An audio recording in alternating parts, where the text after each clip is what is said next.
Le déroulement de ce Grand Prix a quand même été assez compliqué. Je resitue en 20 secondes. Lors de la deuxième salve d'arrêt au stand, McLaren a fait rentrer Lando Norris avant Oscar Piastri, alors que l'Australien était en tête de la course. Normalement, la coutume veut qu'on fasse passer le leader en premier, en tout cas le mieux placé de l'équipe en premier. Mais avec l'effet undercut très fort à Budapest, on a fait passer Norris en premier au stand, et donc il s'est retrouvé leader de l'épreuve. Il a rapidement creusé l'écart, une avance qui a culminé à plus de 5 secondes sur son coéquipier, en dépit des cris d'orfraie de son ingénieur et des demandes de laisser passer Piastri pour lui rendre la première place. On a eu un nombre incalculable de messages radio, on a essayé la gentillesse, la menace, la fermeté, à peu près tout. Et Norris a fini par obtempérer. Piastri a gagné, mais franchement, quel pataquès. La comédie a duré une vingtaine de tours et à la fin, Nico Rosberg, qui a garroyé avec Lewis Hamilton, on le sait, pendant 3 ans, 4e si je compte aussi 2013, il a envoyé un message clair à McLaren. Il a dit, quand on passe des ordres à la radio, il faut être clair, il faut être ferme. Oui. Voilà, et c'est ce qu'a n'a pas été McLaren. À partir du moment où vous prononcez la phrase « à ta convenance, Lando », là, on ouvre une zone grise qui exploite le pilote. Voilà. Donc, un conseil, la prochaine fois, il faut vraiment être clair. Et Andrea Stella, qui est très magnanime, a dit « bien reçu, 5 sur 5, merci Nico. Je tiens compte de ce conseil et nous en ferons bon usage à l'avenir. » Alors, c'est vrai que cette histoire ça commence un petit peu à monter en pression, gentiment. Il y avait un petit clash l'année dernière à Monza, en 2023, et les 2 voitures s'étaient touchées, et Zak Brown avait dit plus jamais ça. Ouais. Voilà, vous vous calmez, là maintenant c'est terminé. Et ça commence un petit peu à leur faire peur. Donc cette idée de vous pouvez vous battre, mais proprement, comme il y a eu une recommandation, ça a aussi ses limites. Bah oui, alors... pour moi, la situation avec 2023, elle est pas comparable, parce qu'en 2023, McLaren avait débuté la saison avec une voiture qui était en fond de grille. Ils étaient revenus dans la course, et ça a été des progrès assez incroyables. Sauf que là, maintenant, ils se battent pour les victoires. C'est plus du tout le même contexte, et il faut plus du tout se référer du côté du management de cette équipe à ce qu'on faisait avant, parce que d'un seul coup, quand on se bat pour les victoires, il n'y a plus rien à voir. Alors, du côté de chez McLaren, on a justifié la décision de faire rentrer Norris avant Piastri par le fait qu'on avait peur que on soit soi-même undercuté par Lewis Hamilton, et je pense qu'on avait aussi un œil sur Max Verstappen qui revenait et qui aurait pu prendre la 3e place à un moment.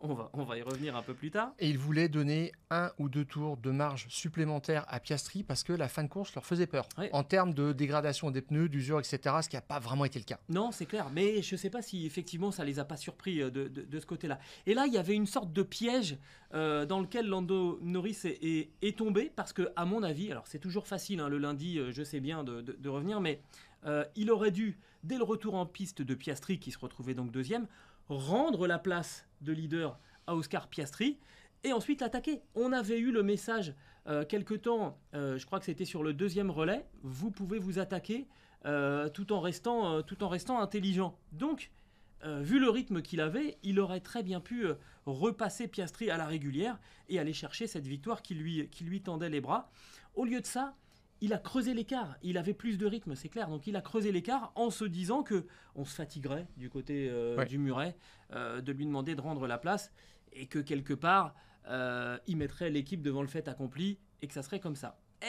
Sauf que je pense qu'il a quand même mal estimé la situation. C'est très important pour Zak Brown que ces 2 pilotes soient victorieux cette saison. D'abord parce que ça fait rentrer McLaren dans le rang des top teams, qui ont tous eu leurs 2 vainqueurs différents, Mercedes, Ferrari. Oui. Pas Red Bull. Voilà. Pas Red Bull, mais bon, pour être un top team, il faut avoir des top pilotes, 2 top pilotes. Et donc, il est tombé dans ce piège parce que Zak Brown, il y tient absolument à vendre son équipe avant de mettre en avant l'un de ses pilotes. C'est pas encore le moment pour Zak Brown de mettre l'un de ses pilotes en exergue par rapport à l'équipe. Et puis ça a contrasté totalement avec le calme absolu de Piastri, qui, à peine la ligne d'arrivée passée, s'excuse auprès de son équipe d'avoir rendu cette inversion plus compliquée qu'elle n'aurait dû être à cause de son manque de rythme dans le dernier relais. Et puis ensuite, il était poker face sur le podium, tout ça. Enfin, le gars, il vient de remporter son premier Grand Prix en Formule 1, c'est sa 2e saison, et il ne bronche quasiment pas d'un cil. Wow, tu te dis, l'animal à sang-froid que c'est le début de sa 2e année, il est dans le milieu de sa 2e année. Je me dis, dans quelques mois, dans une saison, il va le manger tout cru. Je le vois un petit peu différemment. Victoire à la Pyrrhus, c'est une victoire qui coûte autant qu'une défaite. Doublé à la Pyrrhus, doublé dans le désordre. Norris a été réticent, forcément. On rappelle une chose, il a une victoire, et là, c'était sa 12e deuxième place. Donc les 2e places, il connaît, c'est un petit peu le Jean Lézy des temps modernes, quand même. Bon, après, on lui souhaite d'avoir d'autres victoires. Voilà, tout à fait. Mais Jean Lézy aussi avait une victoire et une collection de 2e places. Ouais. Voilà. Et donc, il faut se mettre un petit peu à sa place aussi. Et puis lui, il ne veut pas entendre parler de ça. C'est le choix de l'équipe de faire une inversion par rapport à ce qui est proposé. Mais je trouve qu'à la radio, il devrait envoyer ce message en disant effectivement, on te fait passer avant, mais attention, s'il y a une distorsion de concurrence, on la rétablira assez vite.